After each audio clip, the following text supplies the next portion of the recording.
러시아 우크라이나 전쟁과 중동의 군사 분쟁은 현대전에서 정교한 미사일 공격이 전술적으로 얼마나 큰 효과를 얻을 수 있는지 보여주었습니다. 그리고 이러한 미사일의 전략적 효용성은 반대로 이를 요격하고 방어할 수단의 중요성도 함께 증대시키는 결과를 불러왔는데요. 그래서 준비했습니다. 오늘은 많은 분의 요청대로 적성국의 미사일 공격으로부터 대한민국을 수호하는 한국형 요격 체계에 대한 정보를 하나의 영상에 담았습니다.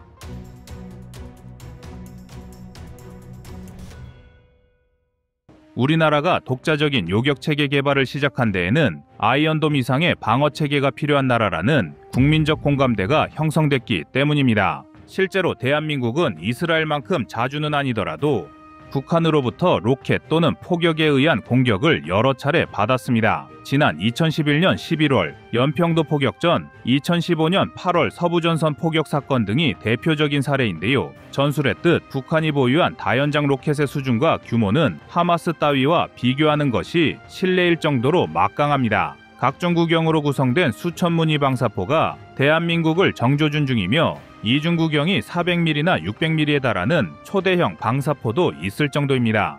즉, 전쟁이 발발하면 하마스의 로켓 포격보다 수십 배는 많은 북한군의 로켓이 휴전선과 서울 일대에 쏟아질 수도 있는 상황인 것입니다. 이렇게 보면 아이언돔 같은 우수한 근접 방어 체계는 오히려 우리 대한민국에 더 필요하다고 볼 수 있습니다. 그러나 아이언돔은 생각보다 결점이 많은 무기 체계였습니다. 일단 태생 자체가 가삼 로켓과 같은 소형 로켓을 막기 위해 개발되었기 때문에 북한군의 다연장 로켓을 막기에는 역부족입니다. 대구경 로켓을 요격하기에는 위력이 너무 약하고 속도도 그리 빠르지 않기 때문인데요. 심지어 호환성까지 크게 떨어져 나토 표준으로 큰 영향력을 끼치는 미군조차 아이언돔의 무장 통합에 애를 먹었을 정도입니다. 결국 대한민국은 독자적으로 아이언돔보다 뛰어난 무기를 개발하기로 했는데요. 그 결과물이 바로 일명 장사정포 요격체계 LAMD입니다. LAMD는 2022년 2월 23일에 시험 발사에 성공하면서 성공적인 성과를 이어왔는데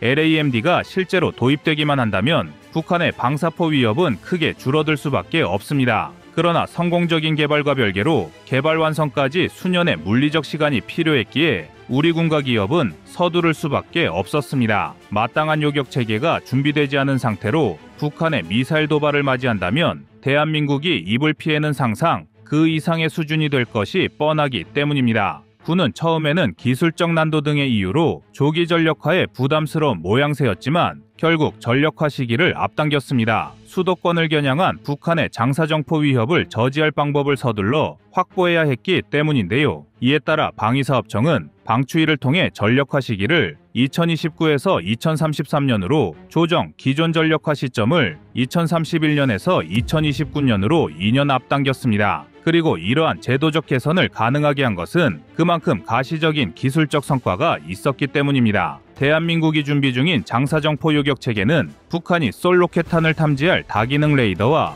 요격탄 및 발사대로 구성되는데 한화 시스템이 개발하는 다기능 레이더는 다수 표적을 상대로 동시에 교전할 수 있는 능력을 갖추고 있습니다. 이를 위해 아랍에미리트에 수출되는 천공투처럼 능동전자주사 에이사 레이더를 사용 최대 130여 발의 로켓탄이 동시다발적으로 쏟아지는 상황에서도 탐지 추적할 수 있습니다. 여기에 LIGNX-1이 개발하는 요격탄은 해군 함대공 미사일을 개조한 형태로서 사거리 7km, 고도 5km로 가격 상승을 억제하는 데 초점을 맞출 수 있습니다. 발사대는 요격탄 32발을 탑재하며 한 개 포대는 발사대 6개를 운용합니다. 즉, 한 개 포대가 한 번에 192발을 쏠 수 있다는 계산이 나오는데요. 장사정포 요격체계는 300mm 방사포 공격을 저지하는 데 유용합니다.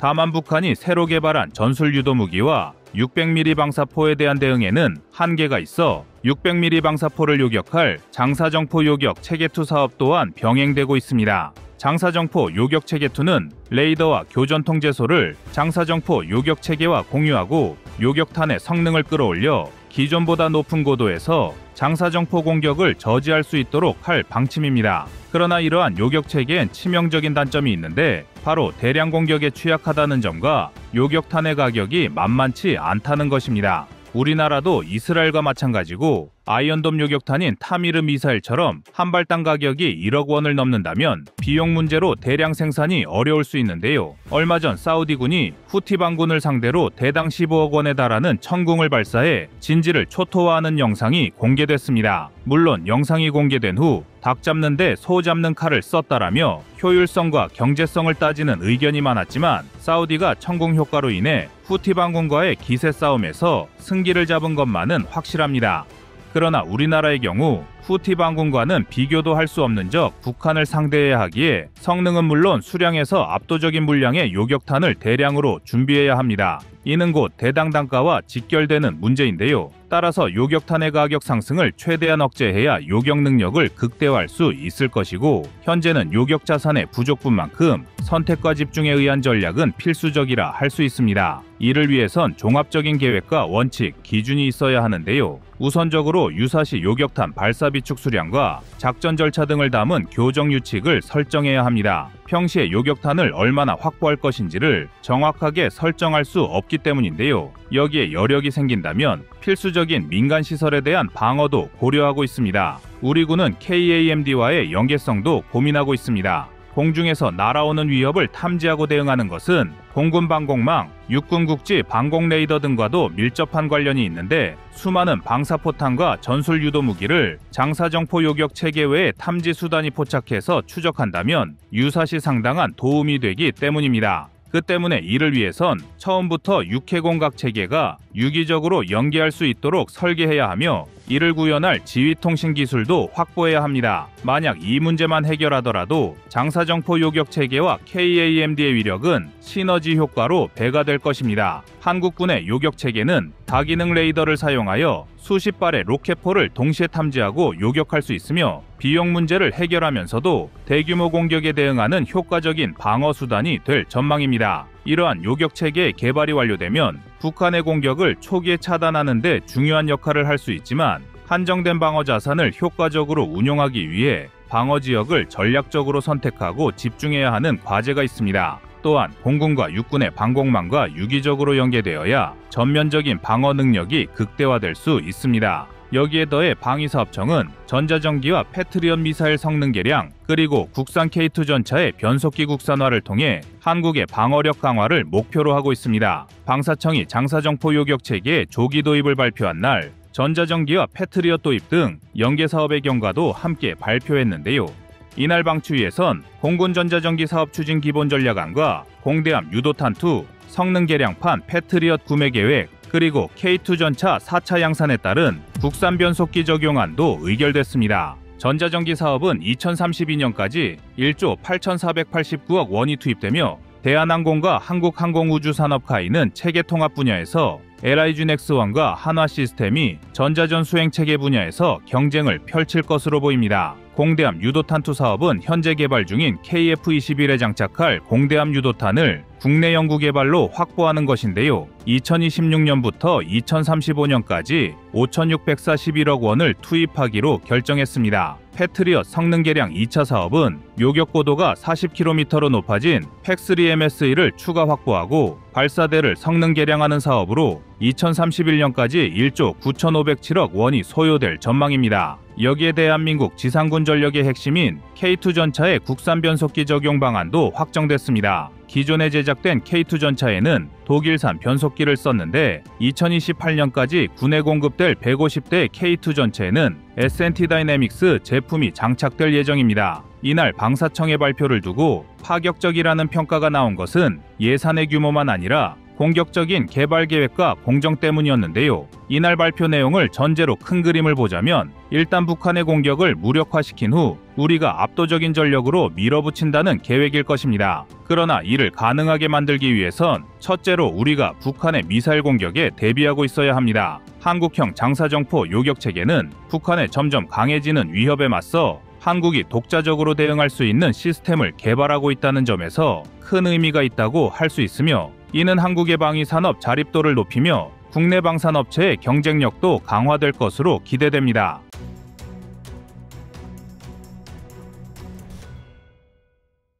대한민국 방위산업의 새로운 성과로 주목받는 LSAM은 순수 국내 기술로 탄생한 장거리 지대공 유도무기입니다. 이번 LSAM의 개발 완료 소식은 대한민국이 세계적인 수준의 미사일 방어 기술을 확보했음을 보여주는 것으로 이제 남은 과제는 양산뿐이라는 점에서 그 전략적 가치를 한층 높이고 있습니다. LSAM은 북한의 고도화된 탄도미사일 위협에 대응하고 기존 방어체계의 공백을 메우기 위해 2015년부터 개발한 무기체계입니다. 여기에는 주한미군의 사드 의존에서 벗어나 독립적인 방공망 구축의 필요성도 반영되었으며 약 1조 2천억 원의 예산과 10년에 걸친 연구 끝에 마침내 개발을 완료했습니다. LSAM은 한국형 미사일 방어체계의 핵심 퍼즐을 완성한 무기체계인데요. LSAM은 기존의 방어무기체계를 보완하면서도 상층 방어를 전담한다는 점에서 독보적인 위치를 차지하고 있다는 평가를 받고 있습니다. LSAM이 개발되기 전까지는 청공투와 패트리엇이 대한민국의 주력 방어 체계였습니다.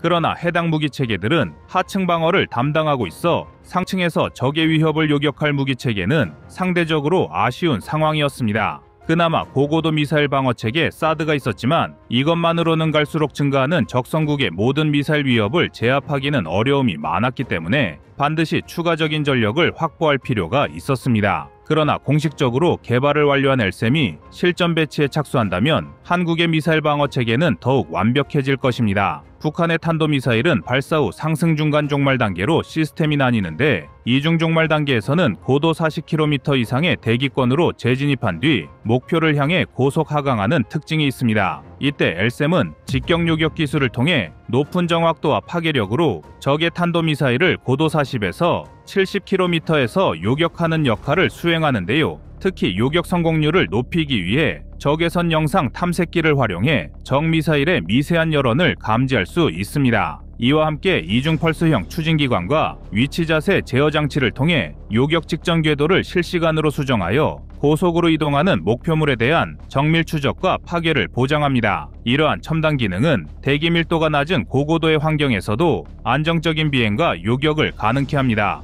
통상적으로 대기 밀도가 낮으면 공기 저항이 줄어들어 미사일이 빠른 속도로 이동하며 궤도가 더욱 불규칙해지는 경향이 있는데요. 이는 목표물의 여론 추적과 유도 시스템의 정확도를 떨어뜨리며 요격 성공률에 부정적인 영향을 미칩니다. 그러나 LSAM은 이러한 환경에서도 궤도 조정과 정밀한 추적이 가능하도록 설계되어 요격 직전 실시간으로 변화하는 전투 상황에서도 높은 대응력을 발휘할 수 있게 되었습니다. 이처럼 LSAM은 대한민국의 독립적인 방공망 구축이라는 전략적 목표를 실현한 중요한 성과라 할 수 있습니다. 북한은 핵과 미사일을 통해 대한민국과 국제사회를 협박하며 자신들의 입지를 강화하려 하지만 LSAM의 배치는 이러한 위협을 무력화할 수 있는 방어자산으로서 북한의 셈법을 더욱 복잡하게 만듭니다. 이는 북한이 미사일을 사용하는 어리석은 선택을 하기 전 큰 부담을 짊어지게 함으로써 미사일 발사 도발을 억제하는 효과를 기대할 수 있는데요. 이러한 LSAM의 전략적 가치는 대한민국의 방공 능력을 한 단계 더 발전시키는 동시에 주변국에 대한 강력한 억제력으로도 작용해 동북아시아 안보 환경의 안정화를 도모할 것입니다.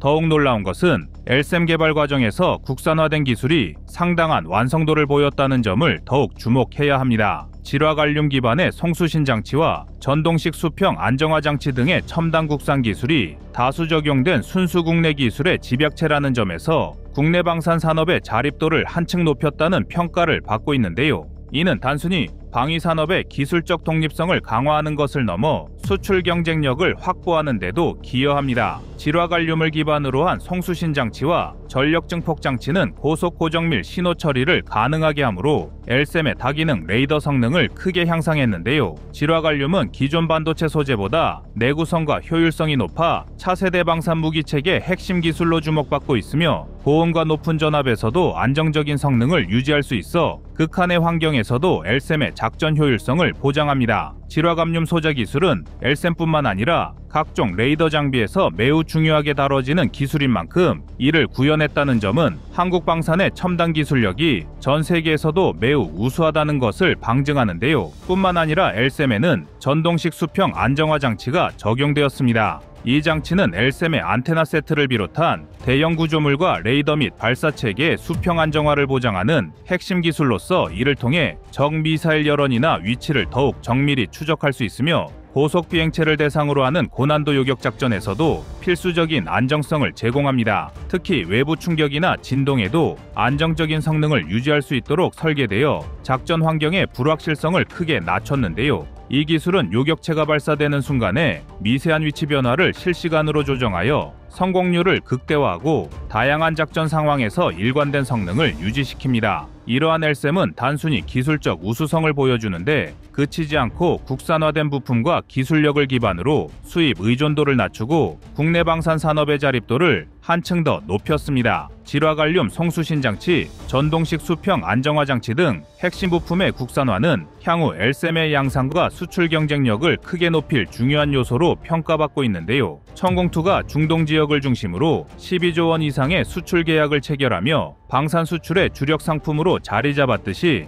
LSAM 역시 독보적인 기술력과 성능을 기반으로 국제시장에서 높은 경쟁력을 확보할 것으로 기대됩니다. 아닌 게 아니라 벌써부터 LSAM을 도입하겠다는 중동 국가들이 포착되어 화제가 되고 있는데요. 천공투가 중동 지역을 중심으로 대규모 수출 계약을 성사시킬 수 있었던 배경에는 중동 국가들의 불안정한 안보 환경과 고도의 요격 기술에 대한 수요가 있었기 때문입니다. 특히 천공투는 우수한 성능 및 신뢰성, 그리고 국산화된 부품을 활용해 수출 허가 제약이 적고 신속한 공급이 가능하다는 점에서 높은 경쟁력을 갖추었는데요. 마찬가지로 LSAM은 직경 요격 방식을 통한 정밀성과 다층 방어 체계에서의 핵심적 역할 수행으로 기존 방어 체계가 가지고 있던 기술적 한계를 극복하며 국제방산 시장에게 매력적인 옵션으로 부상하고 있습니다. 추가적으로 국산화된 기술력을 기반으로 수출 허가 절차에서의 제약을 최소화하며 신속한 계약 체결과 수출을 가능하게 한다는 점에서도 LSAM은 높은 경쟁력을 갖추고 있는데요. 이는 대한민국 방산 제품의 국제적 경쟁력을 강화하는 요소로 작용할 것입니다. 여기에 더해 LSAM은 천공투를 보유한 국가들로부터의 추가 수출을 기대할 수 있을 것으로 예측되는데요. 한국이 LSAM과 천공투를 활용하여 다층 방어를 구현한 것처럼 기존에 천공투를 도입했던 나라들도 한국산 방어 체계에 추가적인 관심을 드러낼 수 있습니다. 최근 북한이 러시아와의 군사 밀착을 통해 새로운 미사일 기술을 습득할 수 있다는 우려가 제기되기도 하는데요. 그러나 설령 북한이 새로운 미사일을 개발한다고 하더라도 한국이 10년의 노력을 통해 완성한 LSAM은 이러한 적성국의 도발로부터 한국의 국민들을 보호하고 밖으로는 한국 방산의 수출 증대를 불러오는 중요한 무기 체계가 될 것입니다.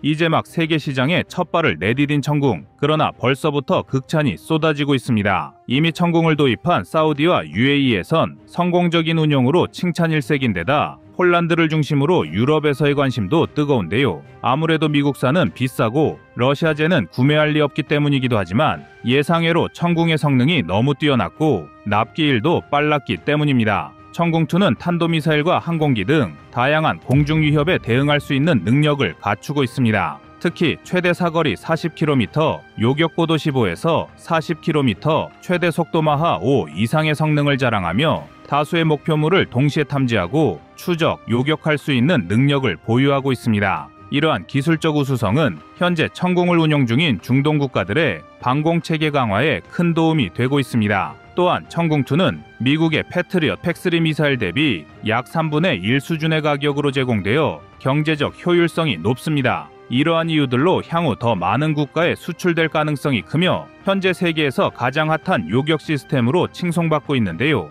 이런 상황이 대한민국의 천궁의 원천 기술을 이전해줬다고 할 수 있는 러시아로서는 배가 아플 수밖에 없습니다. 실제로 천궁은 한국의 방위산업 역사에서 중요한 전환점이 된 불곰 사업을 통해 이루어진 성과물입니다. 불곰 사업은 냉전 종식 이후 경제적 어려움을 겪던 러시아가 한국과의 협력을 통해 일부 군사기술을 이전하게 된 사건으로 공식적으로는 주로 탱크와 미사일 기술을 이전받는 것으로 알려졌습니다. 그러나 그 이면에는 추진체 기술, 요격 미사일 기술, 공기부양정 기술, 복합장갑 기술, 워터제트 기술 등 다양한 핵심 군사 기술이 포함되어 있었고, 이는 대한민국이 자주 국방을 향한 여정을 더욱 견고히 하는 데 중요한 기틀이 되었습니다. 천궁 개발에서 러시아 기술이 간접적으로 기여한 부분은 주로 미사일의 추진체 및 요격 시스템 분야에서 찾아볼 수 있습니다. 러시아는 다수의 미사일 개발 경험을 통해 높은 신뢰성과 우수한 성능의 요격 미사일 기술을 보유하고 있었습니다. 불곰 사업을 통해 한국은 이러한 기술적 기틀을 기반으로 더 높은 수준의 연구와 개량을 통해 천궁을 완성할 수 있었습니다. 그러나 천궁의 성능이 단순히 러시아 기술 덕분만은 아닙니다. 천궁은 초기 모델에서부터 대한민국의 독자적인 기술력과 현대화된 전자장비를 결합해 차별화된 성능을 보여주었습니다.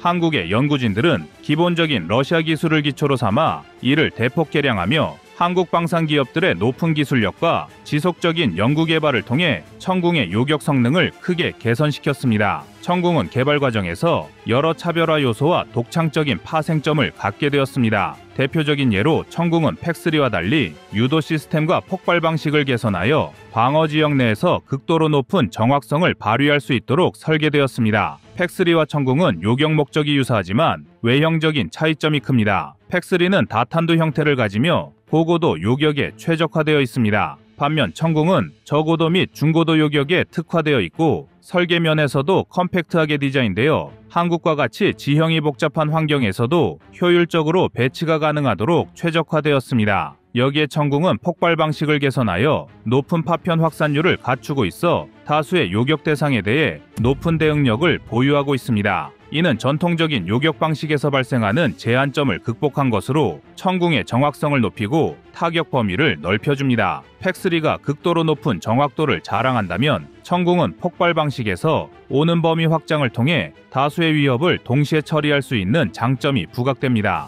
더구나 천궁은 최신형 전자장비를 사용하여 빠른 요격 반응 속도를 자랑합니다. 이로 인해 적의 미사일 발사 순간부터 요격까지의 시간을 최소화하며 지형적 한계가 있는 한국의 방공체계에 완벽히 적합한 성능을 발휘하게 되었습니다.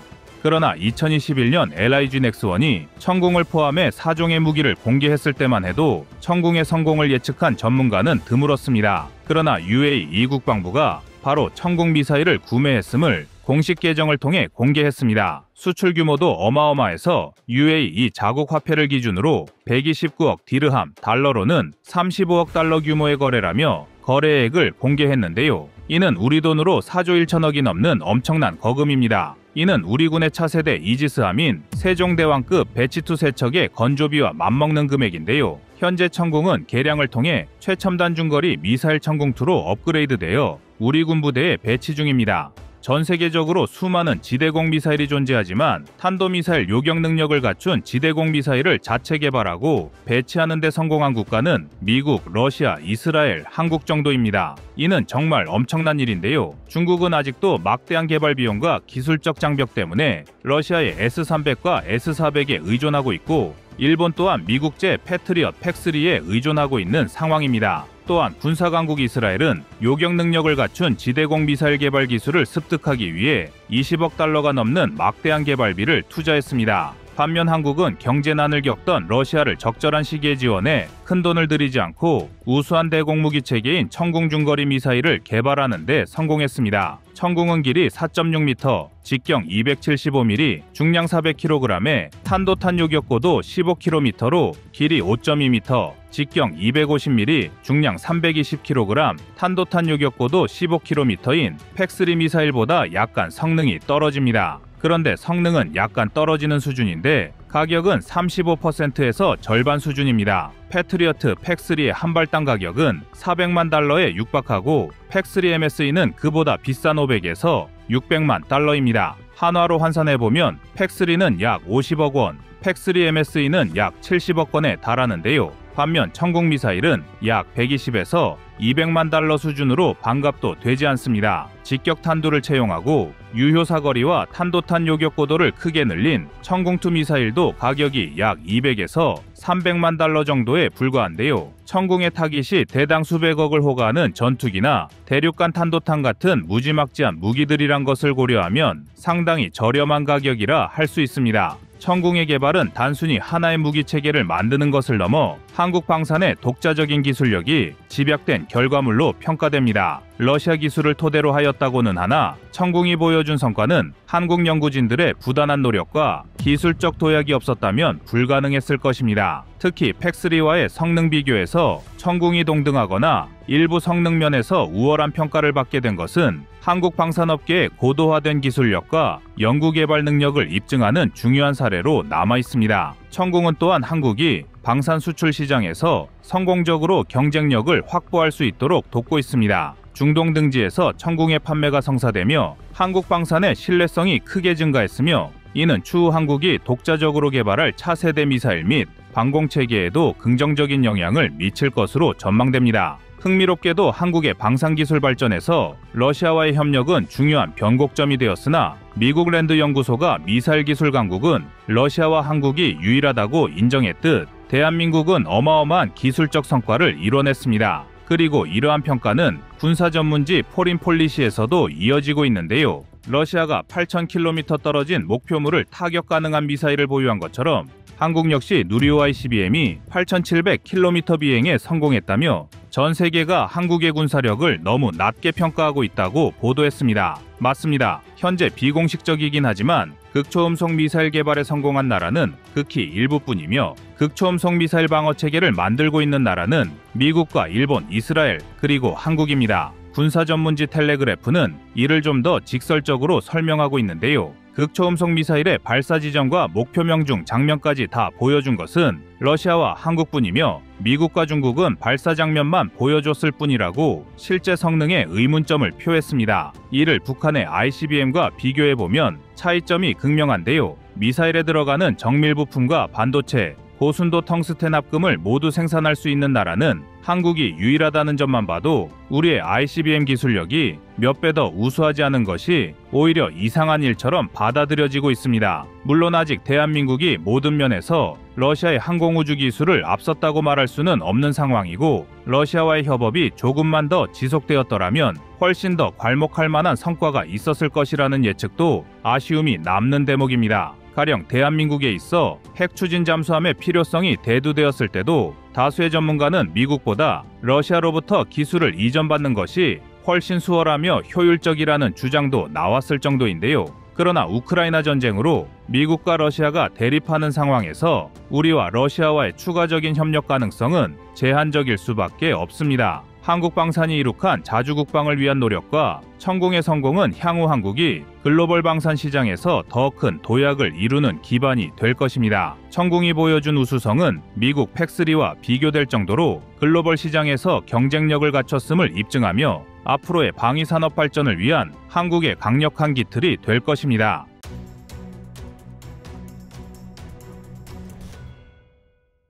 지난 2021년 10월 18일 LIG 넥스1은 4종의 무기를 공개했습니다. 천궁을 포함해 형궁과 비궁, 그리고 천검 사업에서 탈락했던 전술대전차 미사일이 그 주인공이었는데요. 특히 천궁은 대중에게 공개되자마자 UAE와의 4조 원 규모의 수출 계약 소식까지 전했습니다. 그리고 천궁의 수출 성과는 현재까지 계속 이어지고 있습니다. 지난 9월 12일 중동 현지 군사 매체인 디펜스 아라빅에 따르면 이라크 국방부가 천궁2 8개 포대를 총 25억 달러, 한화 약 3조 5천억 원에 도입하기로 결정했다고 합니다. 방산업계 관계자는 이스라엘 전쟁으로 중동 지역에 지정학적 위기가 고조된 후 예멘 후티 반군 등이 날리는 미사일 위협도 커졌다라며 중동의 불안한 정세를 천궁의 주요 수출 요인으로 꼽았습니다. 그러나 주요 외신들은 북한과 국경을 맞대며 폭격 위협에 대응해온 한국형 미사일 체계 KAMD가 중동 정세에도 적합하다는 판단을 각국이 내린 것으로 풀이하고 있습니다.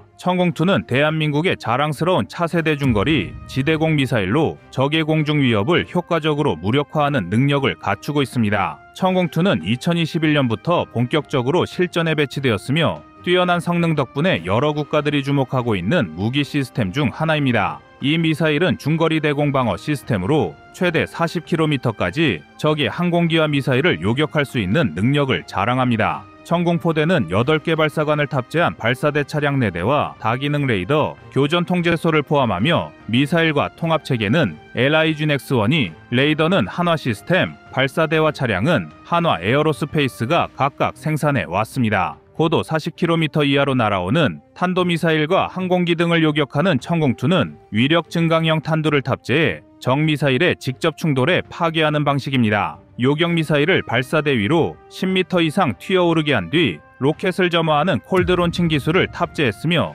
종말 단계에서는 요격미사일의 위치를 신속히 변경하는 측추력 기술이 적용됐습니다. 천궁2는 탄도탄 요격을 위한 교전 통제 기술, 다기능 레이더의 추적 기술, 다표적 동시교전을 위한 정밀 탐색기 등이 적용돼 북한 탄도미사일에 대응하는 한국형 미사일 방어 체계의 핵심 무기로 꼽히는 만큼 360도 전방위 탐지 및 추적을 위해 능동형 위상 배열 레이더를 탑재해 탐지 추적 성능을 향상시켰고, 특히 중동 지역에 수출되는 버전엔 사막의 고온과 모래먼지 등을 막아내는 설계까지 고려되었습니다. 적의 위협을 실시간으로 감지하고 정확한 요격이 가능하다는 점에서 경쟁 제품들과 확연히 차별화한 성능을 보이고 있는데요. 청홍2가 중동에서 조 단위 수출을 끌어낸 이유는 단순히 성능 때문만이 아닙니다. 중동 지역은 최근 수년간 지정학적 불안정성이 지속되며 다양한 군사적 위협에 대응할 필요성이 커지고 있습니다. 이에 따라 공중방어 시스템의 중요성이 더욱 부각되었고, 청홍2는 이러한 지역적 요구를 충족하는 최적의 솔루션으로 자리매김했습니다. 특히 이라크, UAE, 사우디아라비아와 같은 국가들은 자국 영토의 넓은 면적을 방어해야 하는 과제를 안고 있습니다. 이들은 높은 성능을 갖춘 미사일 방어 체계에 대한 필요성이 절실했으며, 청홍2는 그들의 요구에 맞는 효율적인 방어 솔루션을 제공했습니다. 전술한 대로 UAE는 이미 2022년에 청홍2를 약 4조 원에 수입했으며,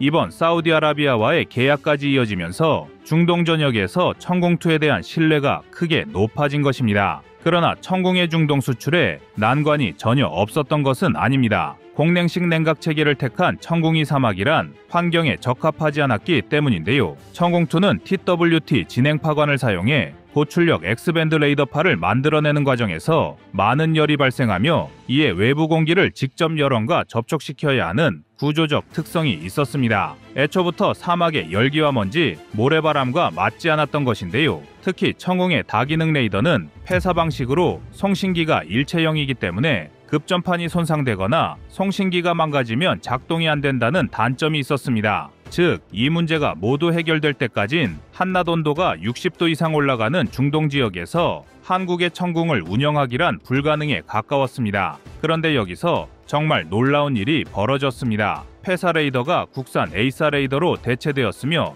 냉각체계 일부가 수랭식으로 변경된 것입니다. 여기에 더해 팩3S였던 이중펄스 추진체까지 도입 준비 중이라고 합니다. 이마저도 완성될 경우 청공2의 다음 버전인 청공3는 미국의 팩3MSE를 압도하리라는 것이 전문가들의 한결같은 의견입니다. 또한 가격 대비 성능이라는 부분에서도 청공2는 세계적인 경쟁력을 자랑합니다. 청공2는 발사대 하나당 8발의 요격 미사일을 탑재할 수 있는데, 미사일 한 발의 가격은 약 15억 원으로 패트리어트 미사일의 3분의 1 수준입니다. 미국의 패트리어트 미사일과 같은 경쟁 제품보다 비용 효율성이 뛰어나면서도 높은 성능을 유지하고 있어 방산 예산이 한정된 국가들에게도 매력적인 선택지로 부상하고 있습니다. 대한민국이 이렇게 저렴한 가격에 우수한 품질의 무기를 공급할 수 있었던 요인 중엔 아이러니하게도 러시아의 지분도 있습니다.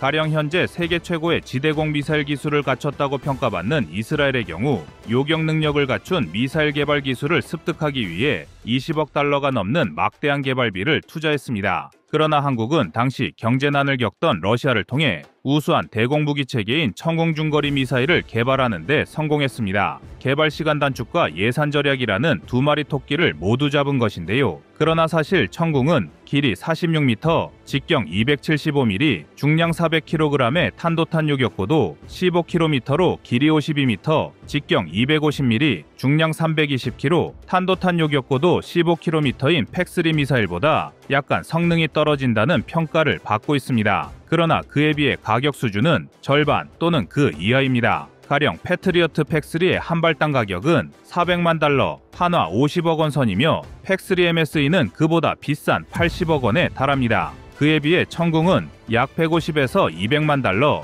약 20억 원 수준으로 청궁의 타겟이 대당 수백억을 호가하는 전투기나 대륙간 탄도탄 같은 무지막지한 무기들이란 것을 고려하면 상당히 저렴한 가격이라 할 수 있습니다. 더구나 청궁2의 성공은 단순히 하나의 무기 시스템에 그치지 않습니다. 이는 대한민국 방산기술의 전반적인 발전과 글로벌 경쟁력을 보여주는 사례로 볼 수 있습니다. 청공투는 국산화율 100%를 달성한 무기로 대한민국의 독자적인 기술력으로 만들어진 완벽한 방어 시스템입니다. 이러한 국산 기술의 발전은 방산 수출에서도 중요한 역할을 하고 있으며 전 세계가 한국의 방산 기술력을 주목하는 계기가 되었습니다. 또한 한국형 방산 기술의 모범 사례로 평가받는 청공투는 대한민국이 글로벌 방산 시장에서 더 큰 도약을 할 수 있는 발판을 마련해주고 있습니다. 청공투의 성공적인 수출은 향후 다른 방산 시스템들의 수출에도 긍정적인 영향을 미칠 것으로 기대되며 한국은 중동뿐만 아니라 전 세계 방산 시장에서 중요한 플레이어로 자리 잡고 있습니다. 여기서 끝이 아닙니다. 끝없이 진화하는 창과 방패의 대결에서 대한민국의 청공 또한 또 한 번의 대대적 변화를 예고하고 있습니다. 이는 최근 현실화한 러시아와 중국의 위협 때문인데요. 러시아는 몇 해 전부터 기존 방공망으로 요격할 수 없다고 평가되는 꿈의 신무기 극초음속 미사일을 우크라이나 전쟁에 사용하고 있습니다. 사실 세계의 미사일은 러시아에서 나온다는 말이 있을 만큼 러시아는 가장 진보된 미사일 원천 기술은 물론 막강한 운용 능력까지 보유하고 있으며 중국은 이를 그대로 카피한 복제품을 찍어내고 있습니다. 또한 대한민국의 주적 북한이 미사일 분야에서만큼은 중국과 이란 등 군사 강국과 어깨를 나란히 한다는 사실은 이제 공공연한 사실이 되었습니다. 그 때문에 이를 저지해야 할 대한민국의 미사일 전력 역시 계속 업그레이드에 소요가 있었으며 실제로 이를 그대로 구현하고 있습니다. 80년 역사의 미국 민간연구소이자 최초의 싱크탱크로 불린 랜드 연구소는 현재까지 극초음속 미사일 개발에 성공한 나라는 지구상에서 대한민국과 러시아뿐이다 라고 결론 짓고 있습니다. 그러나 전술의 뜻, 문제는 이런 러시아의 기술이 중국과 북한 등 주변국으로 흘러 들어가고 있다는 것인데요. 실제로 중국은 이미 수년 전부터 러시아의 극초음속 미사일 S-400을 3조 원어치 들여와 200여 회 이상 발사 실험을 거쳤으며 현재 개량된 극초음속 미사일 개발에 성공한 상태입니다. 이번 청공투의 대규모 수출 계약으로 인해 중동 지역에서 한국의 방산 기업들은 더 큰 신뢰를 얻게 되었습니다. 사실 중동에서 가장 영향력이 큰 국가를 중심으로 시장 자체를 석권했다 해도 과언이 아닙니다. 사우디아라비아, UAE와 같은 주요 중동 국가들은 이미 한국의 방산 기술에 대해 깊은 신뢰를 보내고 있으며 이들의 군사적 요구를 충족시키기 위해 한국의 방산 기업들이 적극적으로 나서고 있습니다. 특히 이번 계약은 방산 외교의 성공적인 결과물로 평가받고 있습니다. 대한민국 정부와 방산 기업들이 긴밀하게 협력하여 중동 지역의 방산 시장을 공략했으며 그 결과물로 조 단위의 대규모 계약이 성사된 것입니다. 이는 단순히 경제적 이익뿐만 아니라 대한민국의 글로벌 방산 외교 역량을 강화하는 데에도 크게 이바지하고 있습니다. 청공투의 중동 수출 대박은 대한민국이 방산 강국으로서의 입지를 확고히 다지고 있음을 상징하는 사건입니다. 중동 전역에서 한국의 방산 제품에 대한 신뢰가 높아지고 있으며 이러한 성공은 단순한 무기 수출을 넘어 대한민국 방산 산업 전체의 성장을 이끌고 있습니다. 앞으로도 대한민국 방산 기업들이 전 세계에서 더 많은 성공을 거두며 세계 방산 시장에서의 영향력을 더욱 넓혀갈 것으로 기대됩니다. 이상 꺼리튜브였습니다.